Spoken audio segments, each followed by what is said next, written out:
Okay, hi. I will be doing my speech versus McKag on my societal issue, and I have chosen materialism and social media.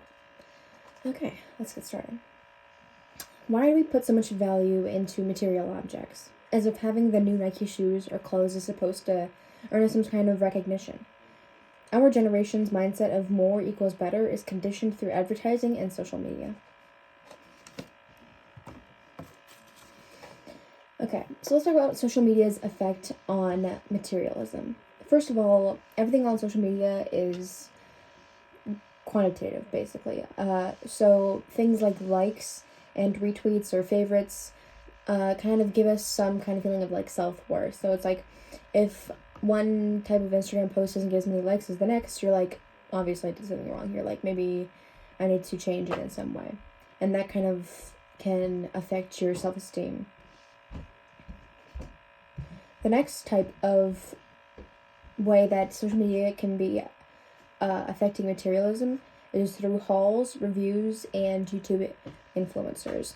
So things that we see on YouTube a lot are like maybe makeup or clothes reviews from a certain brand, or YouTubers that get like certain sponsorships from companies, and then they make videos on them, obviously, to make money, and then their viewers see all those things. So it's basically just showing you like a whole video of things that you don't have, and it's like, oh, like that's cute clothes or something like that, and so you're like, now I need to have this, or now I want this. And something that really does is it really messes up people's values. So they start to see, oh, they have all these like nice new clothes and things like that, but they see all the profit, but they don't see the work that is required or they don't see the work that's required to earn those types of things. So basically the format of the video is just that you see everything that they put together, and you see the things that they want you to see, basically. So you don't see all the work and the editing behind the camera and stuff like that. So,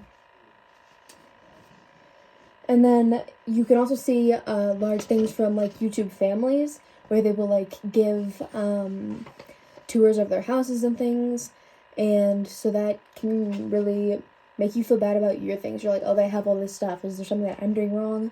Or, they have all these things, so now I should be doing those kinds of things so that I can get like a big house and stuff. So then people feel like, they want to be a YouTube influencer, which, might not be the most solid career choice for other people. So things like that can also affect people's personal lives in that way and their futures. And then you also start to idolize these people. So it's like they have everything that I don't have. So, you put a lot of value into what these people think, or what do these people say, and the things that they have. And then because you see all these things every single day, all the time, you're almost eternally dissatisfied with things that you do have. So it's like, I just got this new phone or something, but this YouTuber that I watch has the iPhone 11 or something like that. Just like people online can always one-up you because they're only showing the things that they want you to see. Okay. Now let's talk about how advertising affects materialism. So this is basically the opposite of the out of sight, out of mind kind of saying. Basically, ads are everywhere, and they can almost be unavoidable at times. And the effect of this is that, once again, you're never really satisfied with the things that you do have because you're constantly saying new things. And so you're like, oh, I do have all these things, but you don't even think about that because you're only focusing on what's right in front of you, you know what I'm saying? So it's like, I have all this stuff, but now I see like ads on Instagram for new clothes and things. You're like, that's so cute, like I want that now. Once again, this shows that that can't be avoided, and so you're never satisfied, so that feeling can never be avoided. This also starts really early, especially in your childhood, because ads play between shows, so there's always commercials going on, and always like toys or things that kids might want, so they're appealing to that demographic that watches those types of shows. Okay, so there was a study done by Susanna Opry that shows that children who watch TV more believe it is important to have materialistic things than kids who don't watch as much TV. Susanna Opry is an assistant professor at the Department of Communication Science in Amsterdam. Children are unaware of the manipulation that they're succumbing to when they see all these commercials between their shows. So they just think it's like, just kind of like a break from the show, and they're like, oh, here's this cool thing, but then realize that they're really ingraining that into their mind, that everything is like trying to get you to buy something and things like that. This is also especially hard to counter because it's almost impossible to shield your kids from something like this because they are just watching their shows. And there's almost no networks that have no ads because the networks have to make money somehow. And so they allow people to run commercials on their, like in certain time slots and things like that. Okay, so let's talk about the fantasy gap concept. So according to a study from San Diego State University conducted by Jean Twenge, kids nowadays are more likely to want more money and material items while not being as willing to work for it compared to past generations. So Twenge surveyed about 355,000 seniors combined in the years of 1976 to 2007. 62% of seniors believed it was important to have a lot of money, while just 48 believed so in 1976 through 78. So you can clearly see that there has been an increase between the kids from nowadays to kids in past generations, and 39% of seniors admitted to not wanting to work as hard in 2007, while only 25% of seniors in 76 and 78 admitted so. So research also showed a correlation between money spent on advertising by companies today and student materialistic views rising today.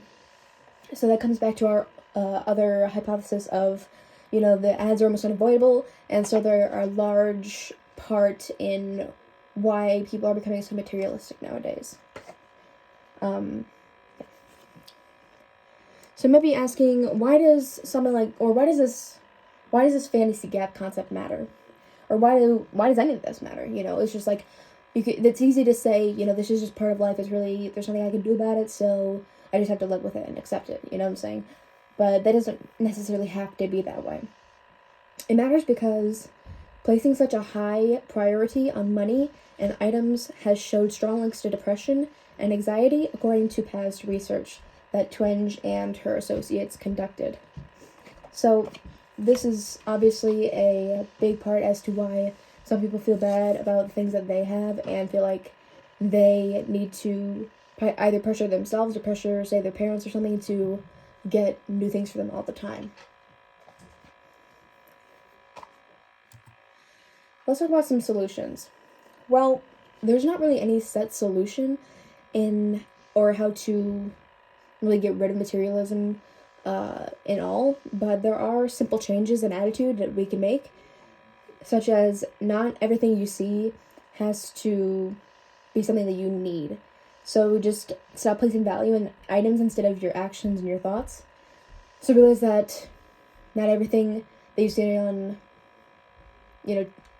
social media or TV or something like that is like, I need this right now. You can become media literate. And this basically means that realize that the things that these people are trying to get you to buy are being advertised to you for a reason. Companies pander to you and based on the things that you watch or search up and things like that. So basically just become aware of this manipulation. In conclusion, materialism is a large part of our consumerist capitalist society. In recent years, due to the growth of social media, materialism has spiked, thanks in part due to ads. And there's no absolute solution to materialism, but there's always ways to avoid it and try not to be so materialistic all the time. Thank you.